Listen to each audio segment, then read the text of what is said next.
जय श्री कृष्ण। एक ब्राह्मण का इतिहास है। उस इतिहास का अंत तक कथा को श्रवण करें तो आपको इस कथा से लाभ मिलेगी। श्री सुखदेव जी कहते हैं, परीक्षित, वास्तव में भगवान की लीला कथा ही श्रवण करने योग्य है। वे ही प्रेम और मुक्ति के दाता है। जब उनके परम प्रेमी भक्त उद्धव जी ने इस प्रकार प्रार्थना की, तब यदुवंश शिरोमणि श्री भगवान ने उनके प्रश्नों की प्रशंसा करके उनसे इस प्रकार कहा। भगवान श्री कृष्ण कहते हैं, देवगुरु बृहस्पति के शिष्य उद्धव जी, इस संसार में प्राय ऐसे संत पुरुष नहीं मिलते जो दुर्जनों की कुटुंब वाणी से विद्ध हुए अपने हृदय को संभाल सके। मनुष्य का हृदय ममः भेदी बाणों से बिधने पर भी उतनी पीड़ा का अनुभव नहीं करता जितनी पीड़ा उसे दुष्ट जनों के ममः एवं कठोर वचन पहुंचाते हैं। उद्धव जी इस विषय में महात्मा लोग एक बड़ा प्राचीन पवित्र इतिहास कहा करते हैं। मैं वही तुम्हें सुनाऊंगा, तुम मन लगाकर उसे सुनो। एक भिक्षुक को दुष्टों ने बहुत सताया था। उस समय भी उसने अपना धैर्य न छोड़ा और उसे अपने पूर्व जन्मों के कर्मों का फल समझकर कुछ अपने मानसिक उद्गार प्रकट किए थे। उन्हीं का इस इतिहास में वर्णन है। प्राचीन समय की बात है। उज्जैन में एक ब्राह्मण रहता था। उसने खेती व्यापार आदि करके बहुत सी धन संपत्ति इकट्ठा कर ली थी। वह बहुत ही कृपण, कामी और लोभी था। क्रोध तो उससे बात बात में आ जाया करता था। उसने अपने जाति बंधु और अतिथियों का कभी मीठी बातों से भी प्रसन्न नहीं किया। खिलाने पिलाने की तो बात ही क्या, वह धर्म कर्म से रीते घर में रहता और स्वयं भी अपनी धन संपत्ति के द्वारा समय पर अपने शरीर को भी सुखी नहीं करता था। उसकी कृपणता और बुरे स्वभाव के कारण उसने बेटे बेटी, भाई बंधु, नौकर चाकर और पत्नी आदि सभी दुखी रहते और मन ही मन उनका अनिष्ट किया करते थे। कोई भी उनके मन को प्रिय लगने वाला व्यवहार नहीं करता था। वह लोक परलोक दोनों से ही गिरा हुआ था। बस यक्षों के समान धन की रखवाली करता रहता था। उस धन से वह ना तो धर्म करता था और ना भोग ही करता था। बहुत दिनों तक इस प्रकार जीवन बिताने से उस पर पंच महायज्ञ के भागी देवता बिगड़ उठे। उदार उद्धव जी पंच महायज्ञ के भागियों के तिरस्कार से उसके पूर्व पुण्य का सहारा, जिसके बल से अब तक धन टिका हुआ था, जाता रहा और जिसे उसने बड़े उद्योग और परिश्रम से इकट्ठा किया था, वह धन उसकी आंखों के सामने ही नष्ट भ्रष्ट हो गया। उस नीच ब्राह्मण का कुछ धन तो उसके कुटुंबियों ने छीन लिया, कुछ चोर ने चुरा लिया, कुछ आग लग जाने आदि देवी कोप से नष्ट हो गए, कुछ समय के फेर से मारा गया, कुछ साधारण मनुष्य ने ले लिया और बचा खुचा कर और दंड के रूप में शासकों ने हड़प लिया। उद्धव जी इस प्रकार उसकी सारी संपत्ति जाती रही। ना तो उसने धर्म ही कमाया और ना भोग ही भोगे। इधर उसके संगे संबंधियों ने भी उसकी ओर से मुंह मोड़ लिया। अब उसे बड़ी भयानक चिंता ने घेर लिया। धन के नाश से उसके हृदय में बड़ी जलन हुई। उसका मन खेद से भर गया, आंसुओं के कारण गला रूठ गया। परंतु इस तरह चिंता करते करते ही उसके मन में संसार के प्रति महान दुख, बुद्धि और उत्कृष्ट वैराग्य का उदय हो गया। वह ब्राह्मण मन ही मन कहने लगा, हाय हाय, बड़े खेद की बात है, मैंने इतने दिन तक अपने को व्यर्थ ही इस प्रकार सताया।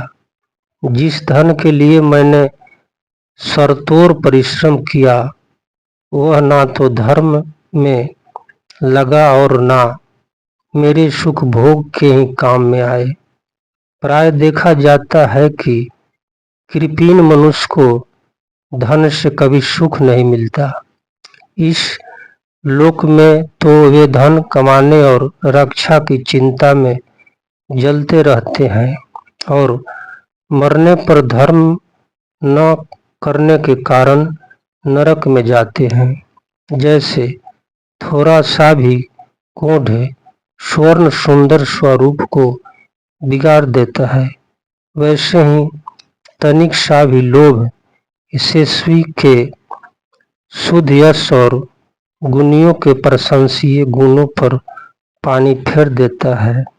धन कमाने में, कमा लेने पर उसको बढ़ने, रखने एवं खर्च करने में तथा उसके नाश और उपभोग में जहाँ देखो वहीं निरंतर परिश्रम, भय, चिंता और भ्रम का ही सामना करना पड़ता है। चोरी, हिंसा, झूठ बोलना, काम, क्रोध, गर्व, अहंकार, भेद बुद्धि, वैर, अविश्वास, लंपटता, जुआ और शराब, ये 15 अनर्थ मनुष्य में धन के कारण ही माने गए हैं।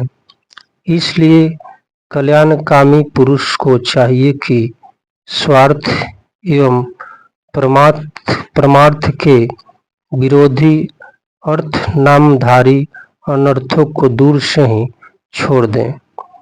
भाई बंधु, स्त्री पुत्र, माता पिता, संगी संबंधी जो स्नेह बंधन से बंधकर बिल्कुल एक हुए रहते हैं, सब के सब कौड़ी के कारण इतने फट जाते हैं कि तुरंत एक दूसरे के शत्रु बन जाते हैं।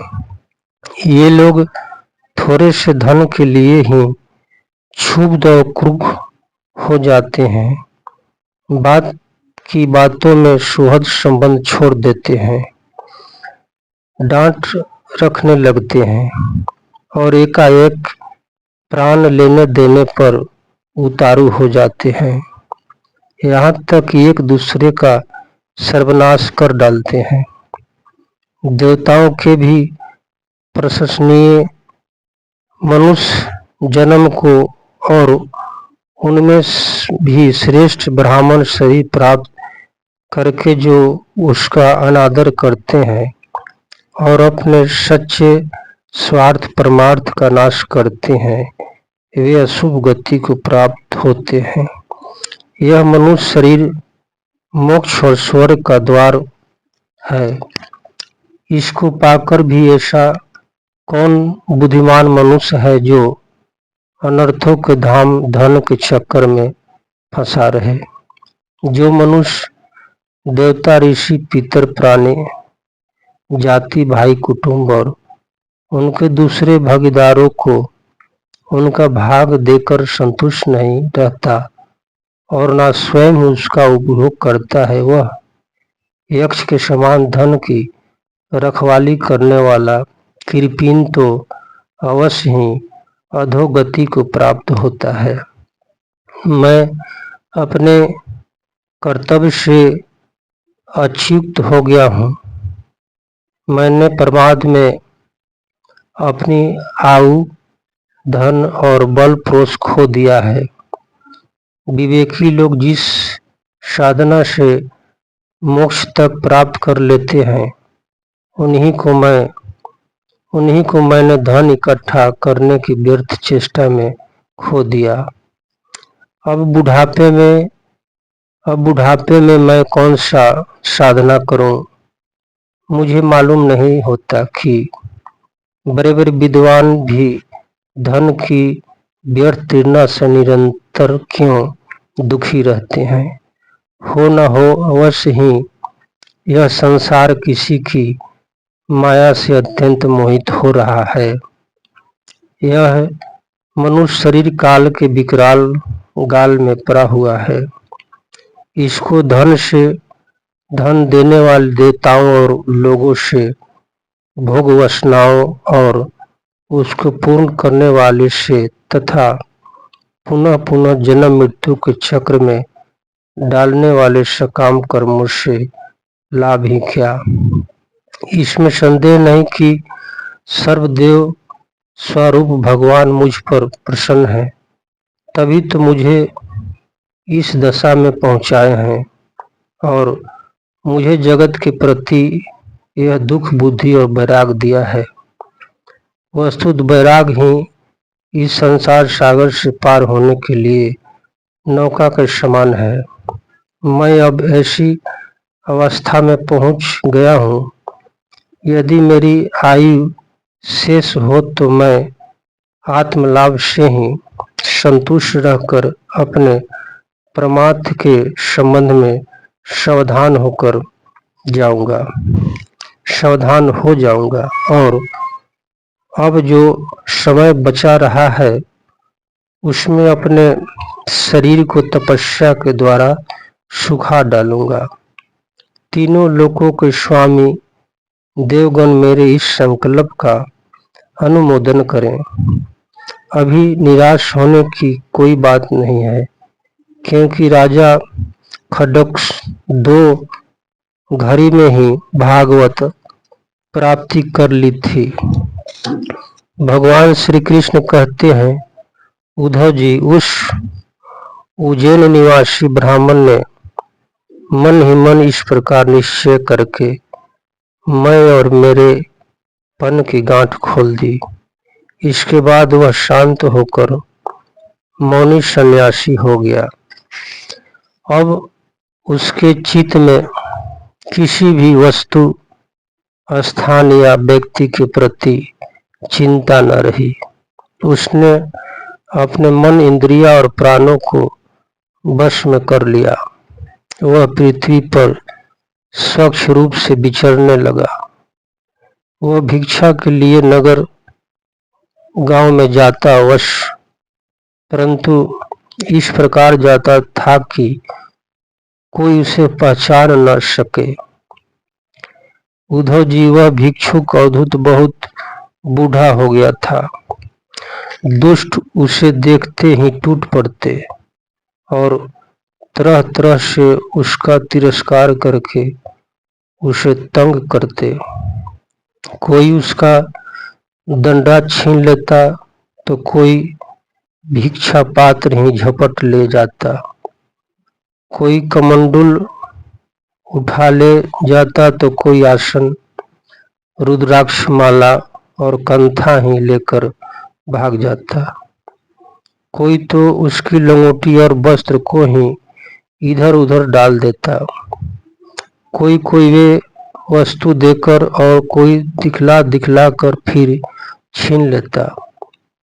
जब वह अवधूत मधु करी मांगकर लाता और बाहर नदी तट पर भोजन करने बैठता तो पापी लोग कभी उसके सिर पर मूत देते तो कभी थूक देते। वे लोग उस मौनी अवधूत को तरह तरह से बोलने के लिए विवश करते और जहां वह इस पर भी न बोले तो उसे पीटते। कोई इसे चोर कहकर डांटने झपटने लगता। कोई कहता, इसे बांध लो और फिर उसे रस्सी से बांधने लगते।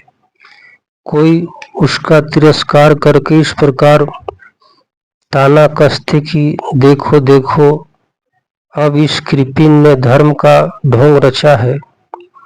धन संपत्ति जाती रही, स्त्री पुत्रों ने घर से निकाल दिया। तब इतने भीख मांगने का रोजगार लिया है। ओह देखो तो सही, यह मोटा तगड़ा भिखारी धैर्य में बड़े भारी पर्वत के समान है। यह मौन रहकर अपना काम बनाना चाहता है। सचमुच यह बगुले से भी बढ़कर ढोंगी और दृढ़ निश्चयी है। कोई उस अवधूत की हंसी उड़ाता तो कोई उस पर अधोआऊ छोड़ता। जैसे लोग तोता मैना आदि पालतू पक्षियों को बांध लेते या पिंजरे में बंद कर लेते हैं, वैसे ही उसे भी वे लोग बांध देते और घरों में बंद कर देते, किंतु वह सब कुछ चुपचाप सह लेता। उसे कभी जवार आदि के कारण दैहिक पीड़ा सहनी पड़ती, कभी गर्मी सर्दी आदि से दैविक कष्ट उठाना पड़ता और कभी दुर्जन लोग अपमान आदि के द्वारा उसे भौतिक पीड़ा पहुंचाते। परंतु भिक्षुक के मन में इससे कोई विकार न होता। वह समझता कि यह सब मेरे पूर्व जन्म के कर्मों का फल है और इसे मुझे अवश्य ही भोगना पड़ेगा।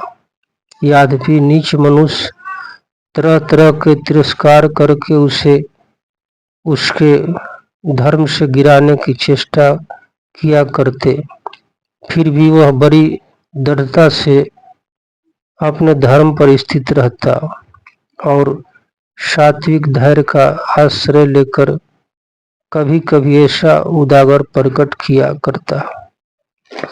ब्राह्मण कहता, मेरे सुख अथवा दुख का कारण ना ये मनुष्य है, ना देवता, ना शरीर है और न ग्रह कर्म एवं काल आदि ही है।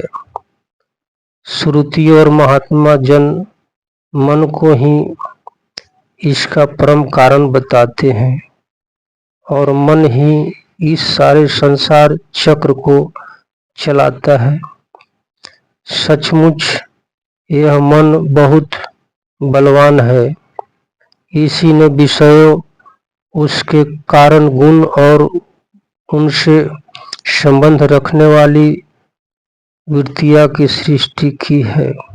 उस वृत्तियों के अनुसार ही सात्विक, राजस और तामस अनेकों प्रकार के कर्म होते हैं और कर्मों के अनुसार ही जीव की विदित गतियां होती है। मन ही समस्त चेष्टाएं करता है। उसके साथ रहने पर भी आत्मा निकार ही है। वह ज्ञान शक्ति प्रधान है, मुझ जीव का सनातन सखा है और अपने अलुप्त ज्ञान से सब कुछ देखता रहता है। मन के द्वारा ही उसकी अभिव्यक्ति होती है। जब वह मन को स्वीकार करके उनसे द्वारा विषयों का भोक्ता बन बैठता है, तब कर्मों के साथ अस्तित्व होने के कारण वह उनसे बंध जाता है। दान, अपने धर्म का पालन, नियम यम, वेद अध्ययन, सत्कर्म और ब्रह्मचर्य श्रेष्ठ व्रत, इन सब का अंतिम फल यही है कि मन एकाग्र हो जाए, भगवान में लग जाए। मन का समाहित हो जाना ही परम योग है। जिसका मन शांत और समाहित है, उसे दान आदि समस्त सत्कर्मों का फल प्राप्त हो चुका है। अब उनसे कुछ लेने बाकी नहीं है और जिनका मन चंचल है अथवा आलस में अभिभूत हो रहा है, उसको इस दान आदि शुभ कर्मों से अब तक कोई लाभ नहीं हुआ। सभी इंद्रियां मन के वश में है। मन किसी भी इंद्रिया के वश में नहीं है। यह मन बलवान से भी बलवान अत्यंत भयंकर देव है। जो इसको अपने वश में कर लेता है वही देव इंद्रिया का विजेता है। सचमुच मन बहुत बड़ा शत्रु है। इसका आक्रमण असहास है। यह बाहरी शरीर को ही नहीं, हृदय मम स्थानों को भी बेधता रहता है। इसे जीतना बहुत ही कठिन है। मनुष्य को चाहिए कि सबसे पहले इसी शत्रु पर विजय प्राप्त करे, परंतु होता यह है कि मूर्ख लोग इसे तो जीतने का प्रयत्न करते नहीं, दूसरे मनुष्य से झूठ मूठ झगड़ा बखेरा करते रहते हैं और इस जगत के लोगों को ही मित्र शत्रु उदासीन बना लेते हैं। साधारण मनुष्य की बुद्धि आधी हो रही है, तभी तो वे इस मन कल्पित शरीर को मैं और मेरा मान बैठता है और फिर इस भ्रम के फंदे में फंस जाता है कि मैं यह हूँ और यह दूसरा। इसका परिणाम यह होता है कि वे इस अनंत अंधकार में ही भटकते रहते हैं।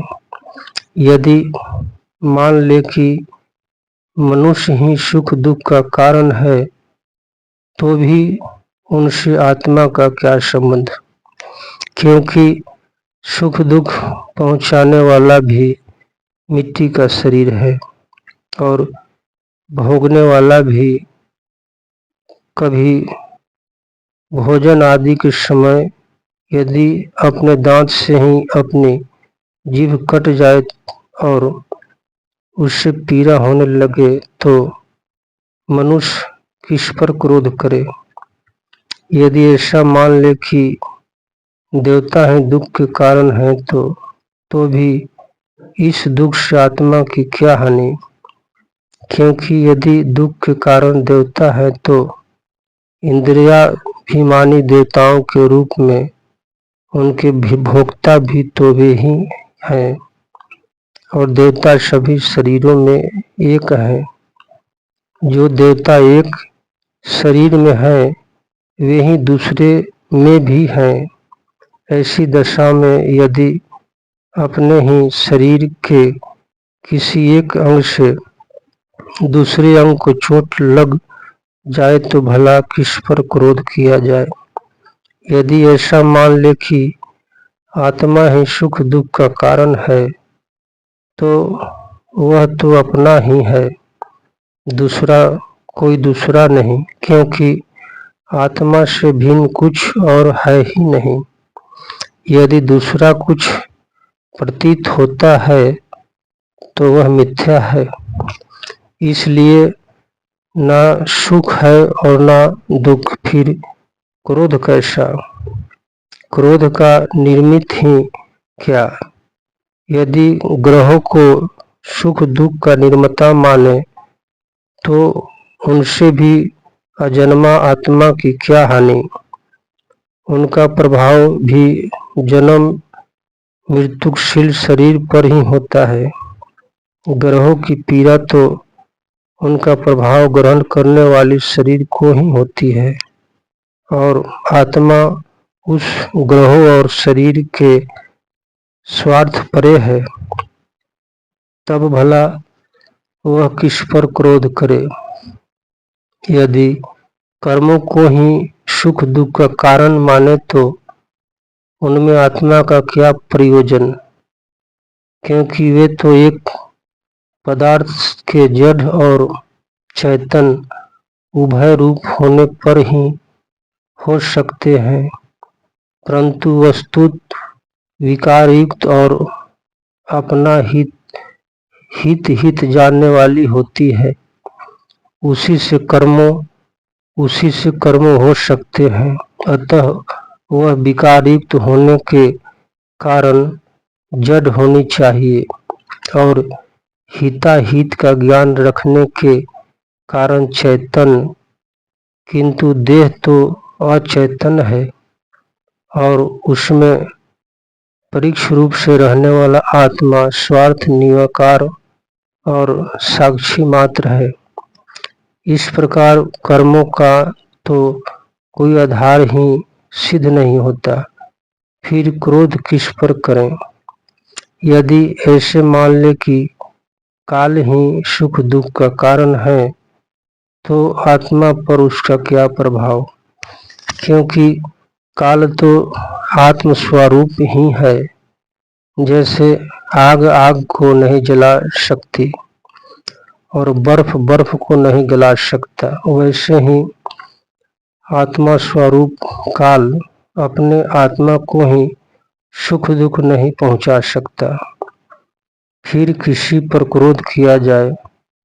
आत्मा शीत उषा सुख दुख आदि दंतों से स्वार्थ अतीत है। आत्मा प्रकृति के स्वरूप धर्म कार्य लय संबंध और गंधों से भी रहित है। उसे कभी कहीं किसी के द्वारा किसी प्रकार से दुर्गंध का स्पर्श ही नहीं होता। वह तो जन्म मृत्यु के चक्र में भटकने वाला अहंकार को ही होता है। जो इस बात को जान लेता है वह फिर किसी भी भय के निमित्त से भयभीत नहीं होता। बड़े बड़े प्राचीन ऋषि मुनियों ने इस परमानिष्ठा का आश्रय ग्रहण किया है।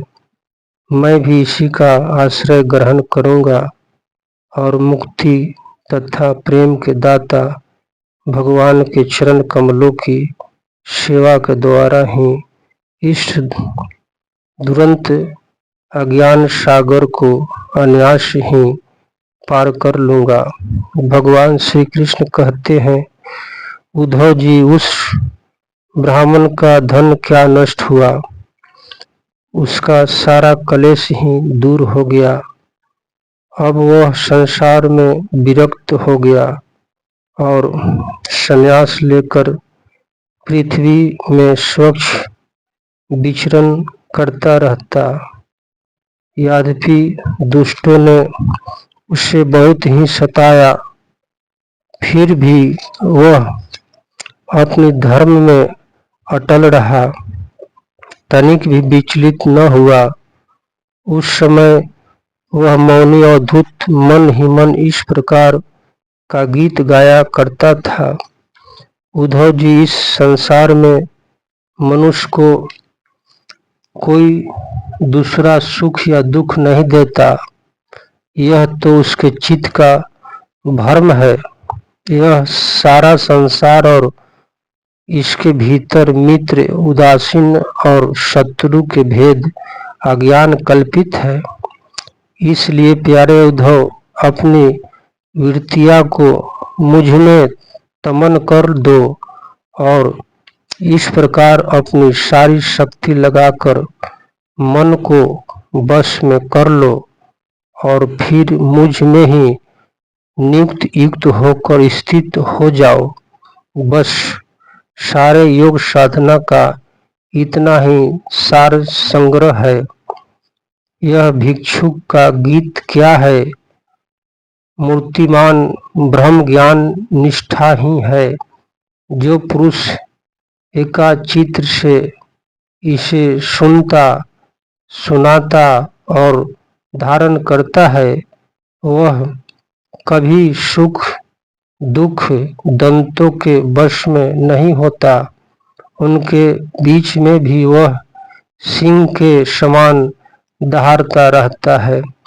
तपस्वी महेश कुमार इस भागवत कथा में ब्राह्मण का इतिहास सुनने वाले माता पिता भाई बहन को श्रद्धा और स्नेह के साथ प्रणाम करता है।